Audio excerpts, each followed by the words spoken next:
क्या है आप जैसी केस तो नहीं है। और कर्नाटक हर एक के हाथ में थमाया जा रहा है और कर्नाटक से मोहब्बत का आप सबूत दें इस बात की गोया की इशारे मुंतज़मीन की जानिब से हो रहे हैं।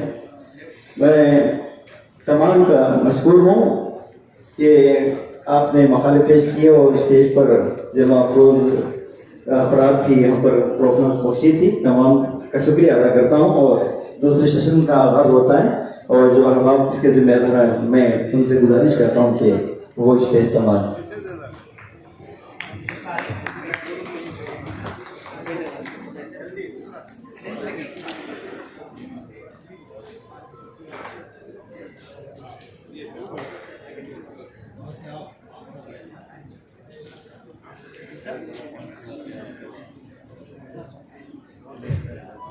मोअज़्ज़िज़ ख़वातीन व हज़रात, अब इख्तितामी इजलास का आगाज़ होगा। कल सुबह 10 बजे से तमाम की रौनक अफरोज़ी रही और इफ्तिताही इजलास के बाद 5 टेक्निकल सेशंस रहे। इसमें मुल्क भर के मुख्तलिफ मकामात से आए हुए फाज़िल मकाला निगार अहबाब ने सेमिनार के मौजू के हवाले से अपने मालूमाती और बसीरत अफरोज़ मकाले पेश किए हैं। कर्नाटक जनाब नसीर अहमद साहब साबिक़ रियासती वज़ीर रईस में तशरीफ़ लाएँ। जनाब अंजुमन तरक्की उर्दू हिंद के सेक्रेटरी जनाब अरहत फारूकी साहब से गुजारिश है कि रईस में तशरीफ़ लाएँ। गौसे इंजीनियरिंग एंड इंडस्ट्रियल ट्रस्ट के चेयरमैन जनाब अहमद शरीफ साहब से गुजारिश करता हूँ कि रईस में तशरीफ़ लाएँ। जनाब मुबीन मुनव्वर साहब सेक्रेटरी जनरल अंजुमन तरक्की उर्दू हिंद कर्नाटक, मैं आपसे भी गुजारिश करता हूँ कि तशरीफ़ लाएँ। जनाब मुबीन मुनव्वर साहब,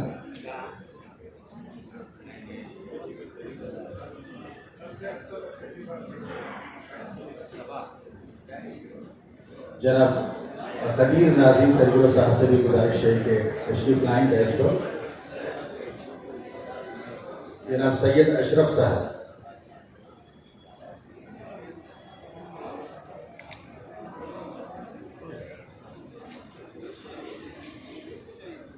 साहब हमारे ऑर्गेनाइजिंग सेक्रेटरी हैं अंजुमन तरक्की उर्दू हिंद कर्नाटक के, मैं गुजारिश करता हूँ कि तशरीफ़ लाएँ। अरहत नबवी साहब मुल्क की मुख्तलिफ दानिशगाहों से तशरीफ़ लाए हैं और कई हमारे स्कॉलर्स यहाँ हैं। सब जानते हैं कि अक्सर यसीन वो इक़दाम है, खुशनसीबी है कि इस सेमिनार के तमाम मकालात को किताबी शक्ल में रिजा कर दिया गया है। अगली बार इजरा बदस्त नसीर अहमद साहब अमल में आएगा। मैं गुजारिश करता हूँ साबिक़ रियासती वज़ीर और रुकन कर्नाटक लेजिस्लेटिव काउंसिल जनाब नसीर अहमद साहब उर्दू के दिलदादा हैं, हमेशा उर्दू के क्लास से जुड़े रहे हैं। मकालात का मजमुआ इसको एक मुजल्ले की शक्ल में शाये किया गया है आपके रूबरू, इसकी इजराइली मन में आ रही है। अशरफ साहब से गुजारिश है कि तशरीफ़ लाएँ डाइस पर।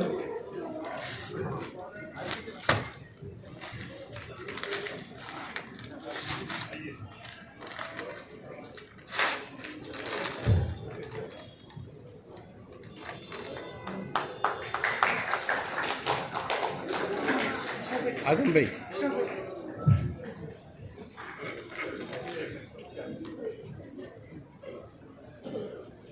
सर थोड़ा इधर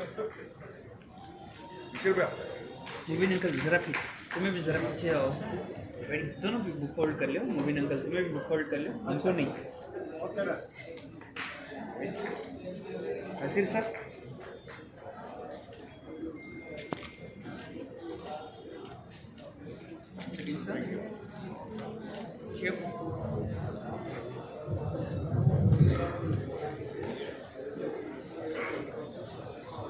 साहब अब हमें खिताब फरमाइए इख्तितामी इजलास में। आपसे गुजारिश है कि तशरीफ़ लाएँ डॉक्टर अरहत फारूकी साहब, चूँकि उन्हें फ़्लाइट पकड़नी है जल्दी, इस वजह से हम उनसे गुजारिश करते हैं हमें खिताब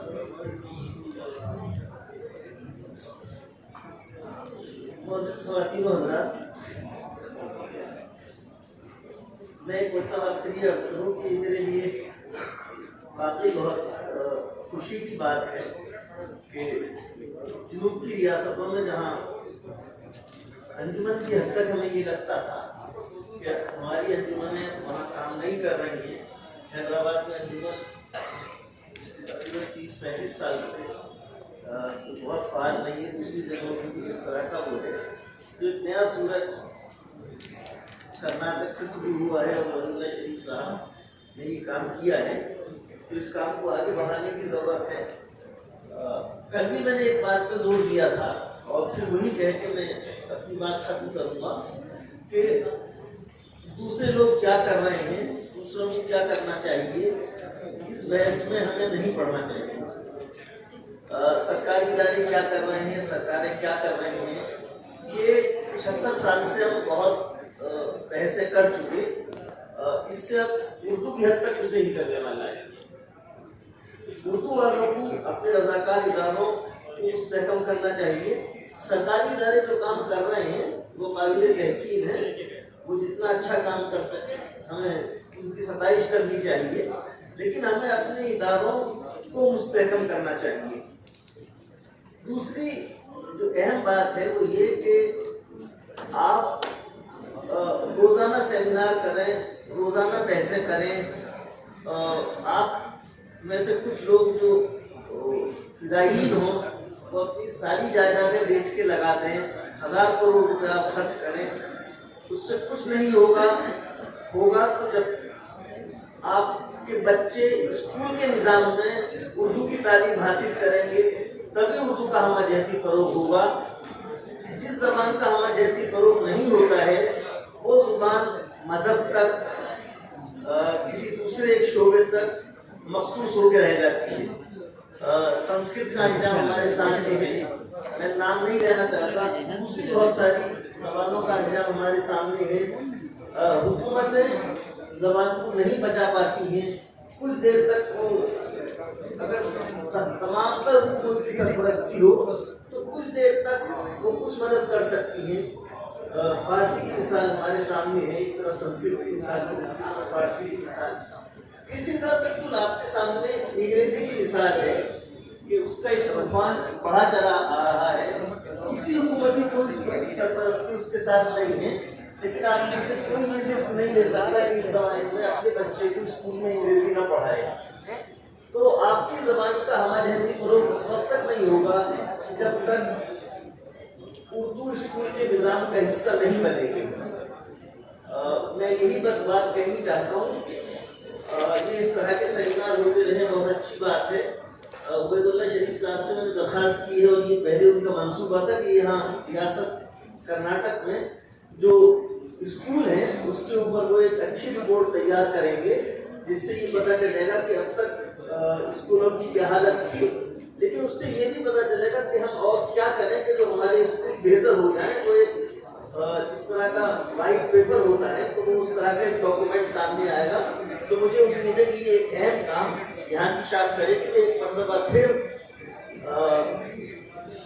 कमजोर के लोगों का और जो मतलब दूसरी रियासतों से आए हैं, दूसरे शहरों से आए हैं कर्नाटक के, उनका शुक्रिया अदा करता हूँ। उबैदुल्लाह शरीफ साहब का शुक्रिया अदा करता हूँ और आपसे सबसे दरख्वास्त करता हूँ कि जितना हो सके उनको तवानाई दीजिए, उनके साथ ताउन कीजिए, दूसरों के साथ भी ताउन कीजिए। मैं बार बार ये कहता हूँ कि और मैं फिर आखिर में इसे दोहराऊंगा कि दूसरे क्या कर रहे हैं, दूसरे क्या खराब कर रहे हैं, इससे कोई फायदा नहीं होगा।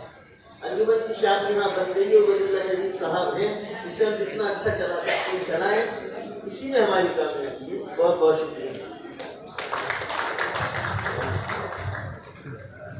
मौजूद सामीन, मखालात का जो मजमूआ मुझे लिखी शक्ल में हमारे लोग भी इसका इजरा हुआ है। मैं गुजारिश करता हूँ साबिक़ रियासती वज़ीर और रुकन कर्नाटक लेजिस्लेटिव काउंसिल जनाब नसीर अहमद साहब हमसे इत्तला फरमाएँ।